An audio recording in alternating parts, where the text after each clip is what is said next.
Juan Soto to the New York Mets, $765 million.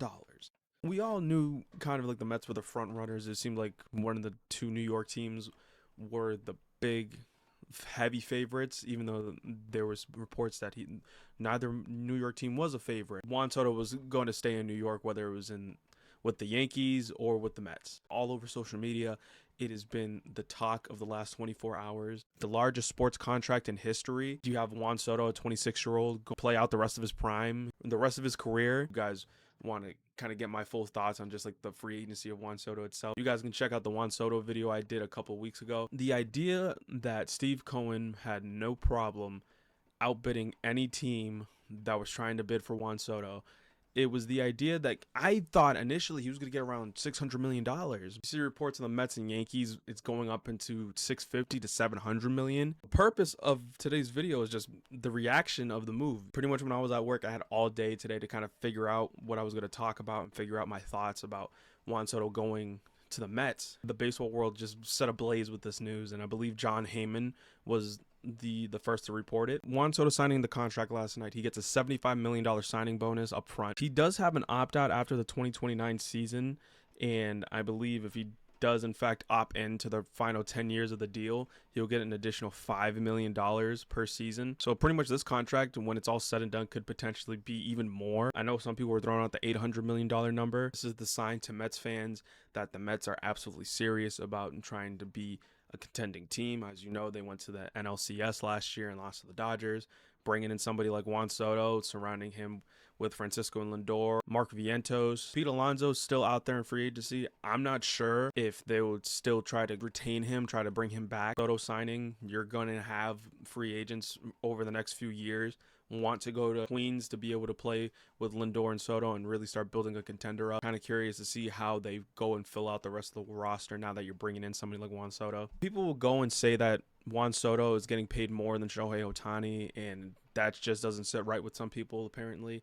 But the idea of the fact that, and Jeff Passan kind of put it, some of his posts on X, the age of a superstar free agent is just as important. You have Juan Soto who's 26, and then this is the contrast between Juan Soto and Shohei Ohtani's free agency. Shohei Ohtani was going into his age 30 season. His birthday's in July, so he signed the Dodgers contract when he was 29 years old. 10 years, $700 million. Yes, we know deferred payments, all that. If Shohei Ohtani entered free agency at the same time Juan Soto did, he probably would have had a contract similar to Juan Soto's or maybe even more. But the idea is the age. That's the most important thing to understand when you see Juan Soto become the richest player in sports history. Regardless, the Mets get the big fish, and now it's going to be real interesting to see how the rest of the roster gets put together. Important date for Juan Soto to look at this upcoming year is May 16th through the 19th, because I believe that's the Subway Series, and that's his return to Yankee Stadium. This is somebody who spent 1 year with the Yankees. Juan Soto didn't owe anything to the Yankees organization, and people knew he was there for 1 year and he was going to test free agency. And albeit the Yankees did try their best to try to bring him back, much so from reports that the Yankees could have even topped the Mets offer. They offer Juan Soto $760 million for an extra year. The consensus is Juan Soto didn't want to stay with the Yankees. The 1 year he did play there, the Yankees make it to the World Series. He was absolutely everything they could have asked from him and more. But now he goes to the crosstown rivals, and it just makes the Subway Series absolute appointment viewing. Even if you're just a regular sports fan, you don't like baseball at all, you're going to want to be there for the drama of the Juan Soto walking back into Yankee Stadium. Now, I love Juan Soto. I love this move. The Mets were absolutely determined. Steve Cohen was determined to capture Juan Soto and make sure he's playing for the Mets for the rest of his career and truly get another superstar alongside Francisco Lindor. It's not my money. I'm not going to make an opinion on that. Like, they got the player that they wanted, and Juan Soto got the money he was looking for. And now we see where the Mets go from here. But looking at it from the Yankees' point of view now, I feel like the Yankees are still going to be a good team. But the idea of losing Juan Soto, especially in the short term as of right now, it just hurts a lot. And then there's now reports coming out that Juan Soto had an issue with a Yankee security guard because of family. And that just left a bad taste in Soto's mouth. Now, you guys can read and believe what you want to believe. I don't think that was probably a determining factor. That's just my opinion. Now you have two corner outfield spots you got to fill in. Pretty sure Jason Dominguez is going to command one of those spots going into next year. While the other spot may be kind of up in the air, I don't know if you would want Dominguez to play left or right field first. Regardless, now the Yankees are pivoting and they're looking at the top pitchers in Corbin Burnes and Max Fried. Max Fried seems more likely. You can't justify losing somebody like Juan Soto and saying your team's going to get better for it, at least from the Yankees' perspective. People will argue that Juan Soto left the Padres and the Padres did just fine, and if anything, they got better playing without him. Juan Soto, from a team perspective, if you were the Nationals, if you were the Padres, the Nationals understood that Juan Soto he was determined to test free agency, and they were real determined about trying to get something for him, and they did, to alleviate the loss of losing somebody like that, because they tried to keep him. The Padres were taking on a lot of money, and there was a player that they probably weren't going to pay, or the idea of Juan Soto going to free agency and losing him for nothing. The 2-year run he was there, they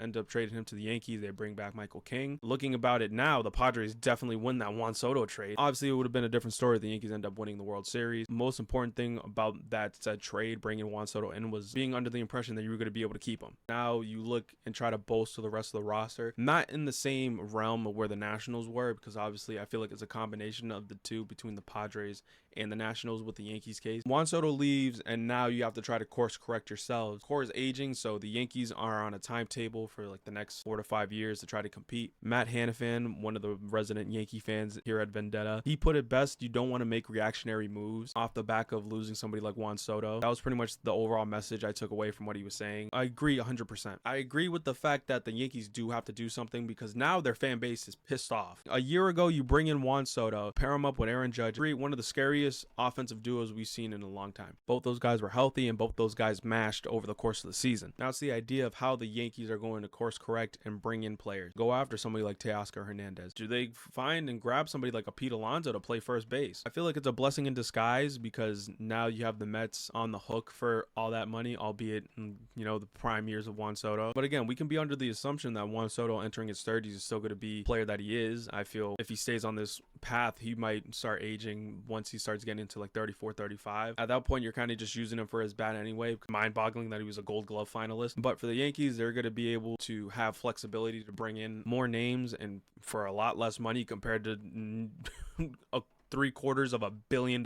If anything, it makes the Yankees a little bit more dangerous when it comes to the free agent pool, or just when it comes to the offseason, because I feel like now they kind of have a point to prove with Juan Soto leaving. It's just going to ramp up. We have to save this offseason because you lose one of your best players. That's a big bat that's going to be missing from the Yankees lineup next year. AL East, I'm sure, is thankful outside of the Yankees that Juan Soto isn't going to be wearing pinstripes anymore, or at least for the National League East. Now he's their problem again. So as a Red Sox fan, this is great. For a Yankee fan, I feel this is something that Yankee fans really haven't felt when it came to bringing in a superstar and then that superstar leaving, let alone for the Mets. I feel like something like this is just unheard of. I could be wrong, and if I am, please let me know down in the comments, but it's usually the Yankees getting great players by signing them, by trading for them, by taking the talent and bringing them in and taking away from other organizations. In recent years, like Giancarlo Stanton, former MVP, Garrett Cole, even further back, Roger Clemens, Johnny Damon,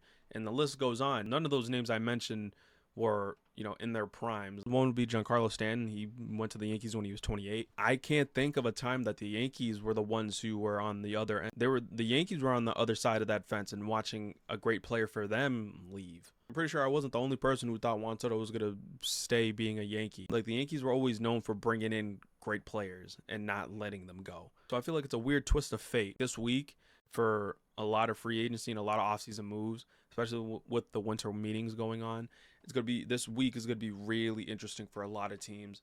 And so I would say keep a close eye on, baseball news going on throughout the week. The Mets bring in the superstar they were after, Juan Soto, who's going to be an absolute monster in Citi Field. The NL East just became that much scarier as a division because you have the Phillies that are still sticking around. Those guys have been the pinnacle of the NL East for the last couple of years. The Braves remain healthy and not have another nightmare season like they did last year. They're going to be back. Free agency, I feel now can truly begin for the rest of us. Offseason now can be in full swing now that the big fish is gone. Let me know what you guys think. If you guys are Yankee fans, let me know how you guys are feeling down below. Mets fans, let me know how you're feeling. Baseball fans, let me know how you're feeling about 15 years, $765 million. Make sure you guys check out Vendetta Sports Media to stay up to date with all your favorite sports, and especially stay up to date with all the MLB offseason stuff. I didn't even mention players like Michael Conforto signing with the Dodgers. I appreciate the love you guys have been showing on the videos recently. Of course, any and all support is appreciated. You guys keep it tapped in. It's Vendetta, and I'll catch you guys next time.